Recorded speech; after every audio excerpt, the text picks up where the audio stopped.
Botany ടഫായിട്ട് തോന്നിയാലും നമുക്ക് mark പോയില്ലായിരുന്നു. പൊതുവെ ക്വസ്റ്റ്യൻ പേപ്പറിൽ നമ്മൾ കുറെ ക്വസ്റ്റ്യൻസ് എക്സ്പെക്ട് ചെയ്തിട്ടാണ് പോവാ, ഇതൊക്കെ വരും. അപ്പൊ പെട്ടെന്ന് ഒരു 3 ക്വസ്റ്റ്യൻസ് ഇൻഡയറക്റ്റ് ആയിട്ട് ചോദിക്കുമ്പോൾ നമുക്ക് ടെൻഷൻ ആവില്ലേ? അപ്പൊ ആ എക്സാം പോലെ മോൾക്ക് എന്തായാലും അത് പക്ഷെ ക്രാക്ക് ചെയ്ത് അപ്പൊ അതില് മോൾക്ക് പ്ലസ് പോയിന്റ് ആയിട്ട് തോന്നിയത് എങ്ങനെ ക്രാക്ക് ചെയ്ത്? ഫസ്റ്റ് എനിക്ക് മലയാളത്തിൽ അങ്ങനെ ശരിക്കും തോന്നി. മലയാളത്തിൽ വരുമ്പോഴാണെങ്കിൽ ഫസ്റ്റ് 1 വേർഡ് വായിച്ചു, കുഴപ്പമില്ല കിട്ടും.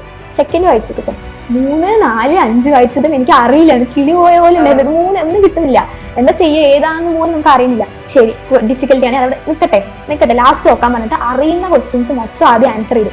അത് കഴിഞ്ഞിട്ട് നമുക്ക് നല്ലോണം സമയം ഉണ്ടാവും. നല്ലോണം സമയമുള്ളപ്പം ഈ കഷ്ടമുള്ള ക്വസ്റ്റ്യൻസ് ജസ്റ്റ് തിങ്ക് ചെയ്തിട്ട് എഴുതുന്നു, നമുക്ക് അറിയുന്ന ആൻസർ എഴുതുക. അത് കഴിഞ്ഞിട്ട് ഏറ്റവും നല്ല കാര്യം എന്ന് വെച്ചാൽ എക്സ്ട്രാ ക്വസ്റ്റ്യൻസ് നമുക്ക് അറിയുവാണെങ്കിൽ എക്സ്ട്രാ ക്വസ്റ്റ്യൻസും കൂടി എഴുതുന്നത് വളരെ നല്ലതായിരിക്കും. കാരണം ആ സെക്ഷനിൽ നമുക്ക് ചിലപ്പോൾ അറിയുന്നതായിരിക്കും. ചിലപ്പോൾ നമ്മൾ ചില കുട്ടികളുടെ ഫ്രണ്ട്സ് ചിലവർ എഴുതാറില്ല. അവരെന്ത് പറയും, ഇതിൽ മാർക്ക് കിട്ടുമല്ലോ, അതെന്തിനാ വെറുതെ എഴുതിയ സമയങ്ങളിൽ നിന്ന്. പക്ഷെ അത് ശരിക്കും അഡ്വാൻറ്റേജ് ആണ്. ഇതിൽ എന്തെങ്കിലും തെറ്റിയാൽ നമുക്ക് അതിൽ മാർക്ക് എടുക്കാനായിട്ട് പറ്റും. പിന്നെ 1 വേർഡ് ടഫ് ഉള്ളത് ഞാൻ അങ്ങനെ മാറ്റി വെക്കും, അവസാനം നോക്കാന്ന് പറഞ്ഞു വെക്കും. ബാക്കി ആദ്യം കഷ്ടമുള്ളത് നോക്കിക്കൊണ്ടിരുന്ന അറിയുന്നതും കൂടി കയ്യിൽ നിന്ന് പോകുന്ന